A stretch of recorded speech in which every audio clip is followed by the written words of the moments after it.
Comme première intervenante, nous aurons le plaisir d'entendre Deidre Mentel, qui est anthropologue et professeure au département d'anthropologie, ici à la Faculté des Arts et des Sciences. Professeur Mentel dirige également le Centre d'études ethniques des universités montréalaises et le groupe de recherche Diversité urbaine. Ses travaux portent notamment sur les religiosités et les spiritualités contemporaines. Elle nous présentera une communication qui s'intitule « Les anthropologues et la religion, de l'athéisme méthodologique aux approches expérientielles ». La parole est à vous. Comme Simon a dit, je suis anthropologue et je mène des recherches sur la religion au Québec depuis l'an 2000 environ, et surtout sur les courants qui sont présents,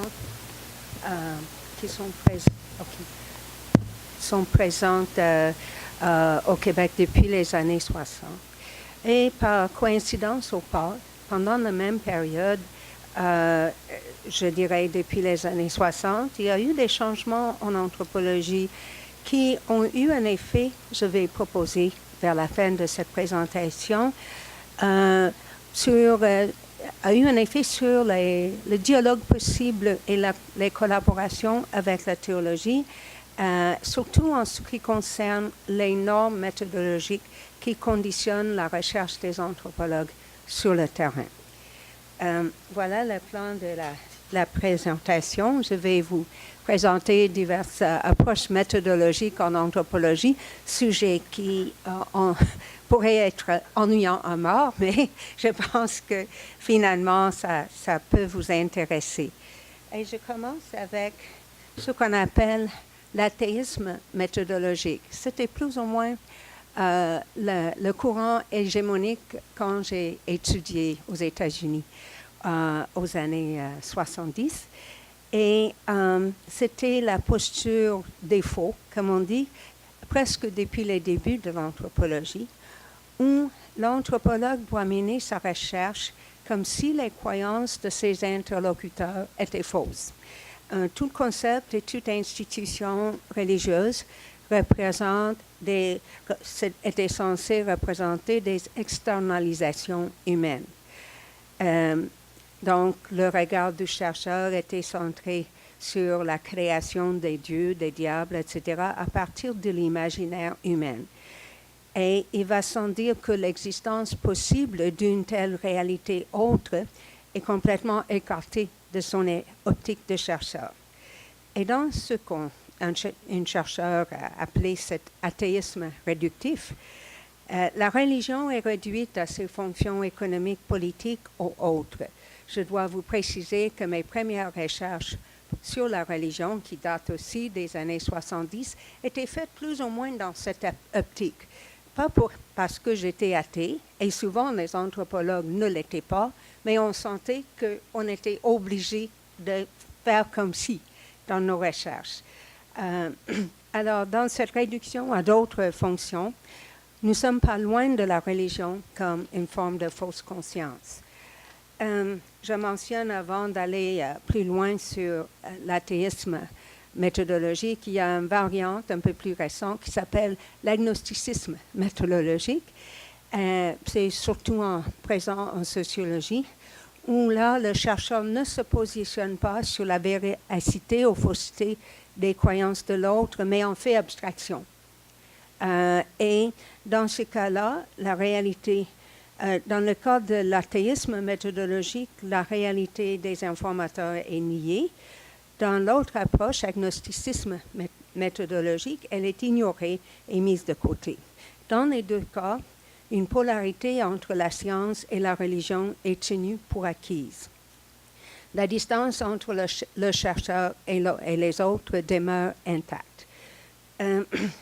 Et comme David Gellner, grand anthropologue et grand spécialiste du syncrétisme, notamment en Inde, dit que le mantra de l'agnosticisme méthodologique obligeait les chercheurs de mettre en parenthèse leurs propres engagements religieux, de les écarter de leur vie professionnelle, de raisonner, de penser et d'écrire comme si la meilleure position, le plus objectif pour la recherche était la position de l'athée ou l'agnostique.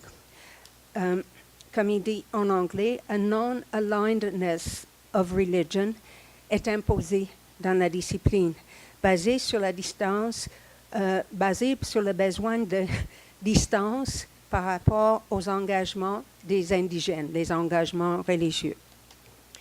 Et c'était essentiellement ce qui dominait quand j'ai étudié l'anthropologie.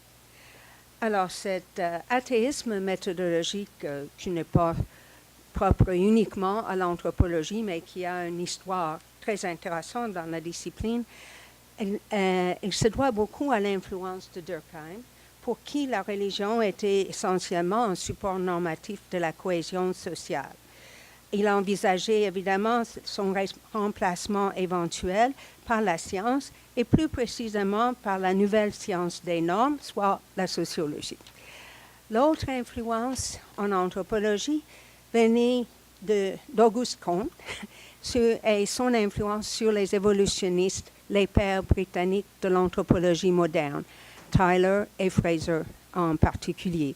Et eux, ils envisageaient une évolution magie, religion, science.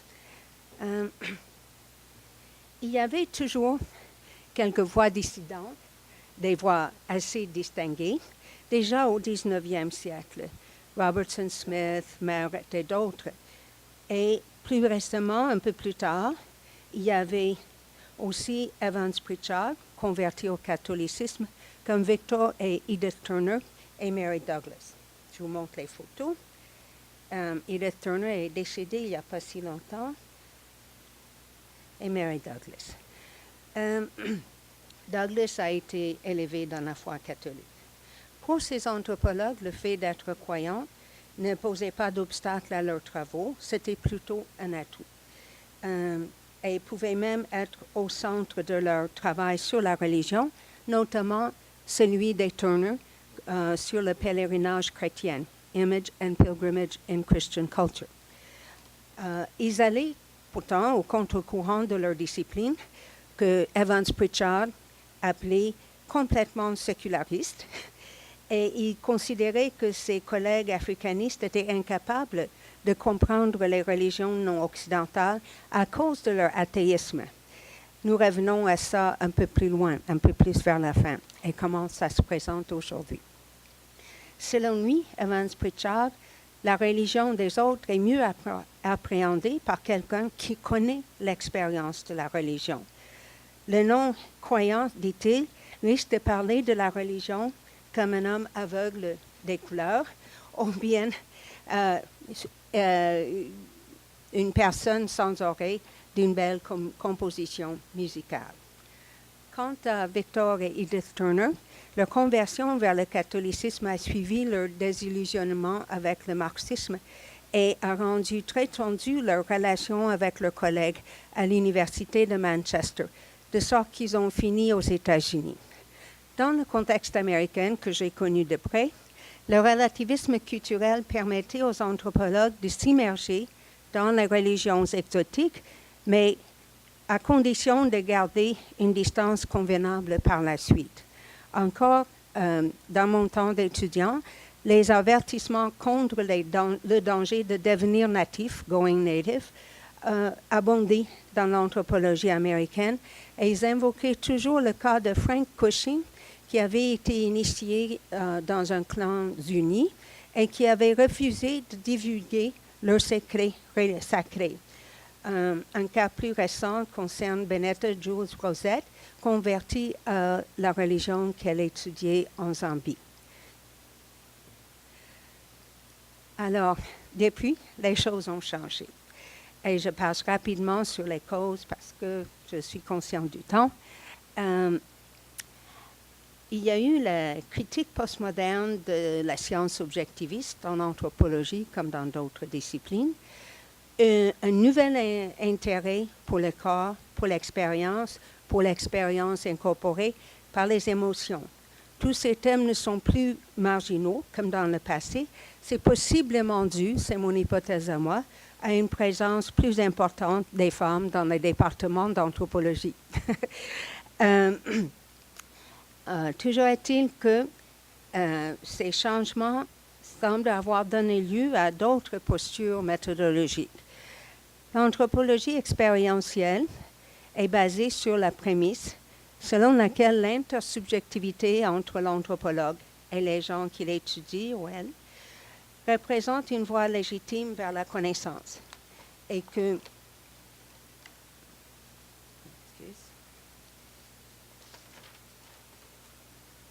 le monde vécu des autres est au moins en partie accessible aux chercheurs. Un autre chercheur complètement différent, dans une autre sous-discipline, Maurice Bloch, qui souligne que l'intersubjectivité est la condition même de notre travail de terrain.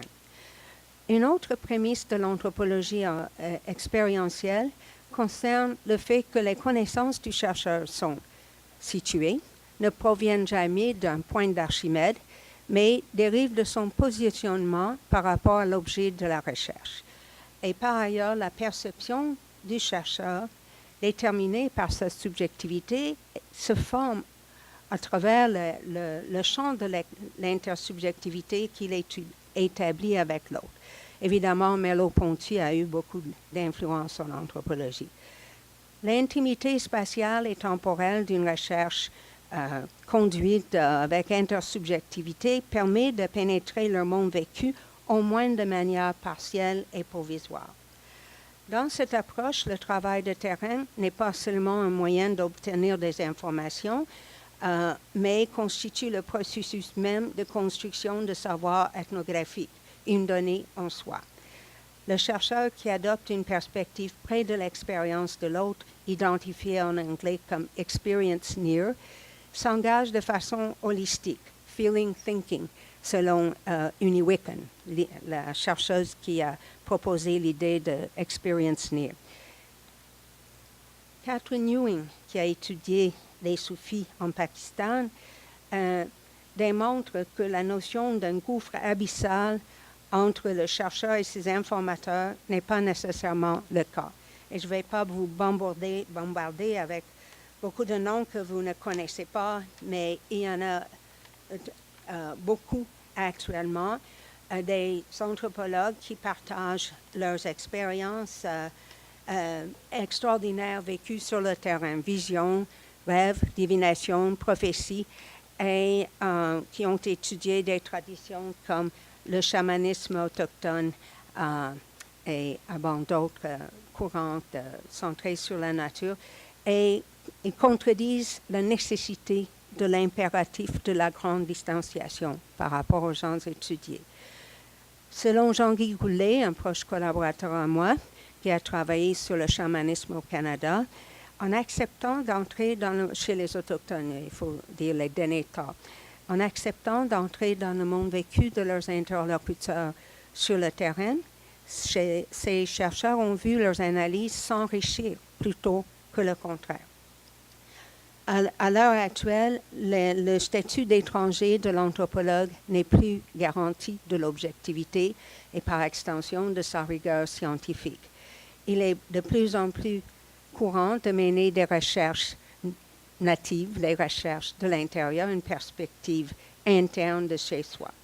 Néanmoins, les auteurs de ce courant expérientiel doivent faire face très souvent à des remises en question de leur crédibilité scientifique et plus particulièrement lorsque leur objet de étude concerne la religion ou la spiritualité. Par contre, plusieurs auteurs de ce courant font preuve d'une réflexivité exemplaire, ce qui manque très souvent dans les études objectivistes et distanciées, point soulevé par Meredith McGuire, sociologue qui a écrit le livre « Lived Religion ».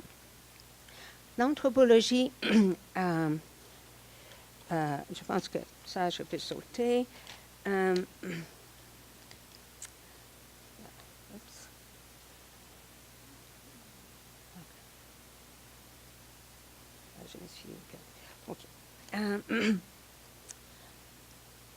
Dans une conjoncture où la dimension incorporée des phénomènes sociaux est au centre des intérêts des chercheurs en anthropologie et pas seulement dans le domaine religieux, une approche participative et réflexive peut entraîner un processus d'intersubjectivité particulièrement fructueux pour apprendre l'expérience des acteurs, comme je vois dans certaines études sur le yoga vipassana ou celui de Jayda Kim Samudra sur un art martial qui s'appelle White Crane Sila.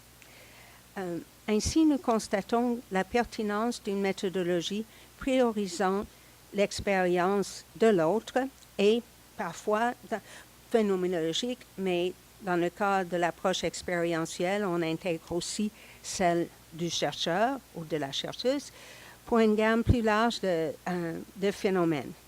Dans le domaine de la religion des spiritualités, incluant diverses formes de yoga, nous pensons également aux travaux de Edith Turner, Fiona Boe, les miennes aussi, sur les spiritualistes. Mais il y a eu aussi des études du sport, de la guérison énergétique, de l'ethnographie performative, où les chercheurs étudient les performances et vivent les performances aussi, les arts martiaux, etc. Alors, j'arrive à un dernier type d'approche méthodologique, ce que André Dugers, anthropologue belge, il appelle le ludisme méthodologique.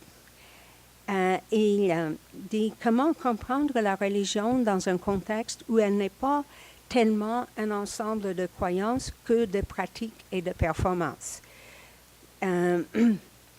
Son argument est trop complexe pour reproduire ici, mais il propose que l'anthropologue entre dans le jeu du religieux, sachant qu'il aura à se distancier intellectuellement pour pouvoir rédiger, analyser, commenter ce qu'il a observé et vécu, même la prise de notes après est aussi un moment d'une certaine distanciation.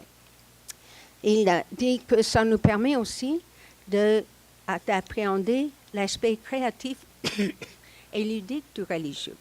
Il propose d'intégrer la capacité ludique à la méthode anthropologique et de découvrir ces marques dans les religions que nous étudions. Alors, selon lui, l'étude interdisciplinaire du religieux, par le même fait, fera un bond en avant. Alors, dans une autre publication avec un anthropologue qui a tenté sa méthode, il concède que les répercussions humaines sur l'anthropologue peuvent être imprévisibles. Je ressens personnellement beaucoup de résonance par rapport à ces propos. Aux îles de Cap-Vert, où j'ai travaillé aux années 70 et 90, les gens parlaient d'un certain rituel comme un jeu de l'esprit. Il y avait des rois, une princesse, etc., d'autres rôles. Et ils décrivaient comme ça un jeu de l'esprit. Dans ce rituel, des gens noirs et pauvres, ils avaient ces divers rôles qui, pour eux, impliquaient un aspect de jeu. D'autres parlaient de la nécessité de jouer sérieusement pour les fêtes populaires des saintes célébrées chaque été. Et quand j'ai commencé à étudier les spiritualistes, j'étais invitée à m'intégrer à un groupe de développement et j'ai réalisé par la suite c'était développement de vos propres capacités de voyance, etc. On doit apprendre à faire la voyance en laissant venir des images qu'on considère au début des produits de l'imagination. Je suis à la conclusion. Dugers constate une certaine convergence entre les religions contemporaines et l'anthropologie, notamment dans la normalisation de l'expérience incorporée ou embodied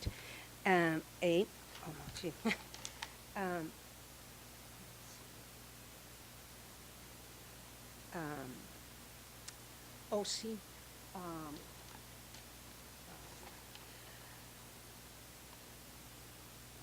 il propose que actuellement on se trouve dans une autre situation qu'avant pour le dialogue théologie-anthropologie. Les anthropologues, pour leur part, ont appris parfois à leur dépense, que le fait de se passer comme participant et ensuite mettre les guillemets dans leur publication sur les croyances des gens étudiés, ça ne passe plus parce que nos informateurs nous lisent. En fait, le sécularisme actuel se présente comme un obstacle à la recherche, un peu un écho à Evans Pritchard. Charles Stewart, spécialiste du syncrétisme, comment je peux, il cite un jeune chercheur, comment ils vont révéler leurs secrets mystiques à moi si je ne crois pas à leurs secrets ni dans le pouvoir de n'importe quelle religion. Donc, pour certains chercheurs, ils veulent partager l'expérience, mais ils n'ont aucune base personnelle pour le faire.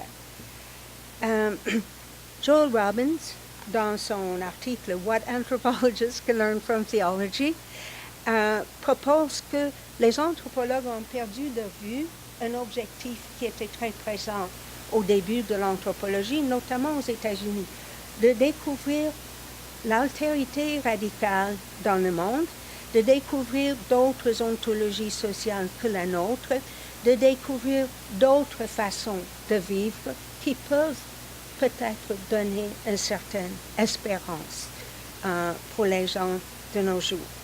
Et je dirais qu'actuellement, on parle d'une anthropologie post-séculière et je considère que c'est une situation où les frontières sont brouillées par rapport à la théologie. Il n'y a plus cette notion que les anthropologues sont les grands scientifiques et les théologiens font autre chose. Donc, je crois que c'est bien le moment pour un nouveau dialogue. Merci.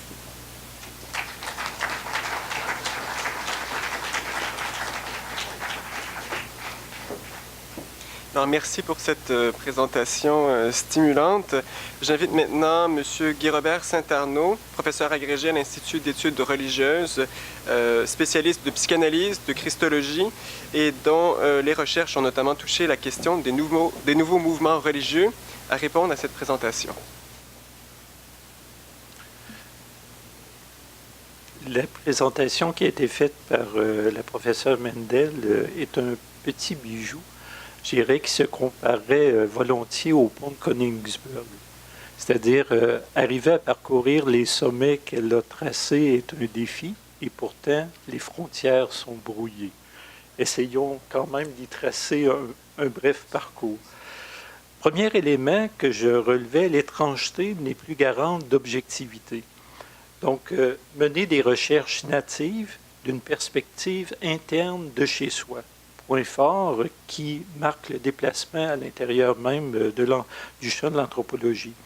Deuxièmement, la fin qui nous mentionnait ce côté du caractère de jeu, c'est-à-dire le caractère ludique que peut occuper le chercheur dans son interaction, c'est vraiment des éléments très pertinents. D'ailleurs, qui a été souligné aussi, aussi bien par les philosophes ou d'autres chercheurs. La dimension de l'anthropologie expérientielle, donc, qui marquait bien dans le titre le déplacement, donc comment on passe d'une position, on pourrait dire extérieure, à une dimension qui relève même de l'engagement qui vient s'y dresser, donc où on y retrouve la question du rapport de l'intersubjectivité, du positionnement du chercheur et même d'une dimension incorporée des phénomènes sociaux. Donc, qui laisse toute la place aux approches participatives et réflexives. Comment me situer par rapport à un tel parcours comme répondant? Premièrement, je dirais, chacun de ces éléments amènerait à créer des liens ou au moins suscite à penser. Premier élément, du point de vue de la psychanalyse, la question de l'athéisme méthodologique ou de l'agnosticisme. Si on regarde chez Freud, nombre d'auteurs vont y associer une position de neutralité bienveillante. Hélas, il semble qu'on ne la retrouve pas dans les textes freudiens, mais qu'elle vient plutôt de Edmund Bergler en 1937, où en France, ça a été repris par Daniel Lagache et d'autres. Chez Freud, ce qu'on retrouve plutôt dans L'avenir d'une illusion, par exemple, c'est un instrument impartial. Donc, la psychanalyse n'a pas à prendre position pour ou contre une croyance. Il dit les croyants pourront l'utiliser tout autant que ceux qui ne croient pas. Ça se compare au calcul infinitésimal. Si le calcul infinitésimal prédisait la fin du monde, eh bien, est-ce qu'on l'accuserait pour autant? Raymond Lemieux va interpréter cette impartialité en termes d'une forme d'agnosticisme. Exemple, dans notre revue théologique, c'est ce qu'il avait mentionné comme lecture de cette position de Freud. Mais il le mentionnait comme agnosticisme au sens où le défi qui se pose, c'est de quelle façon peut-on entrevoir que le travail analytique se poursuive ou, au contraire, s'arrête? Est-ce que la question de la référence au religieux est un des éléments qui entrera en considération? Sur ce plan, la lecture de Jacques Lacan donc, est un petit peu différente au sens lorsqu'il aborde la question du transfert, on ne peut pas dire qu'il s'agit d'une véritable neutralité au sens de simplement ce que l'analyse reflèterait comme un miroir. Non, au contraire, dans son séminaire sur le transfert, à certains moments de l'analyse, il prend une forme de mythe ou d'illustration au sens où l'analyse tendrait la main à l'analyse. Ça rejoint tout à fait ce qui est mentionné aussi par le professeur Mendel, c'est-à-dire que certains chercheurs en anthropologie, tout à coup, sont un peu surpris à l'investigation même de leur recherche. Exemple, Favre-Saada, le risque d'être affecté ou même transformé. Un peu comme celui qui voulait faire un reportage, je crois, c'est sur Occupation double et qui s'est trouvé pris au jeu précisément. Si on va du côté d'une position peut-être qui interpelle plus la théologie, justement ce qu'on pourrait appeler à l'intérieur, ou souvent ce qu'on qualifie du point de vue des sciences des religions comme une position qui serait plus subjective ou engagée, j'aurais le goût d'évoquer la règle ignatienne. Je lis, « Voici la première règle de l'agir. Ainsi, fie-toi à Dieu comme si le succès des choses dépendait tout entier de toi et en rien de Dieu. Alors, pourtant, mets-y tout ton labeur, comme si Dieu seul allait tout faire, toi, rien. » C'est difficile de définir la position du théologien avec une règle comme celle-là. Parfois, donc, et on le retrouve même du point de vue de psychanalystes qui ont voulu interagir avec la théologie. Exemple, qu'est-ce qui est arrivé à un théologien comme Jacques Poyer, qui a remis en question véritablement les contenus de ses croyances. Ce qu'on pourrait dire, pour terminer cette première partie de ma lecture, c'est qu'il y a souvent un rapport asymétrique entre les disciplines. Et je dis asymétrique au sens où il y aurait une forme de coup de force où tout à coup on dit « j'arrête la recherche ici, je ne peux pas remettre en question soit mes concepts, ma théorie ou les résultats que j'ai trouvés. » Deuxième élément, sur cette dimension ludique. Bien, si on se réfère à la question du jeu, un jeu, ça se joue avec des règles. Ça pose un volet, pour moi, qui nous amène à questionner le rapport non seulement entre le chercheur et son objet, mais aussi le langage. Et là, chez les exégètes, on retrouve des positions assez semblables que celles qu'on peut retrouver, exemple, en psychanalyse, c'est-à-dire que est-ce qu'une traduction est possible ou non? Un logicien comme Quine avait beaucoup de réserves à admettre la traduction. Ce qui nous amène aussi à voir de quelle façon un chercheur utilise certains mots et de se soucier de l'effet des concepts qu'il met de l'avant dans ses recherches. Ça va m'amener à la dernière partie que je résumerai en 4 points que j'appellerai des formes de points de capiton. Et la perche m'était lancée en disant « tout cela me semble avoir l'effet de brouiller les frontières ». Pourquoi un chercheur, tout à coup, se soucie des effets de ce qu'il dit ou de ce qu'il produit? Premièrement, en psychanalyse, Freud était très sensible à la question de l'après-coup. Non seulement au niveau des résultats obtenus, mais tout autant comment certains concepts peuvent avoir des conséquences sur la façon dont va s'opérer le travail. Donc, faire une analyse, ce n'est pas aller faire une étude préalable des textes freudiens pour dire « Ah, voici, j'ai le savoir, maintenant je m'étends sur le divan ». Dans les nouveaux mouvements religieux, comment on trouve une problématique assez semblable?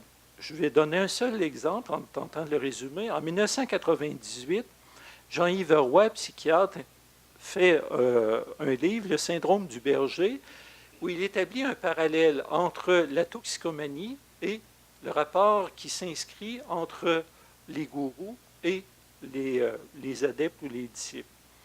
Ceci va être repris quelques années plus tard, même par des personnes qui ont été dans des groupes en parlant d'une forme de rapport comme aux drogues ou à d'autres substances. Mais ça ne s'arrête pas là.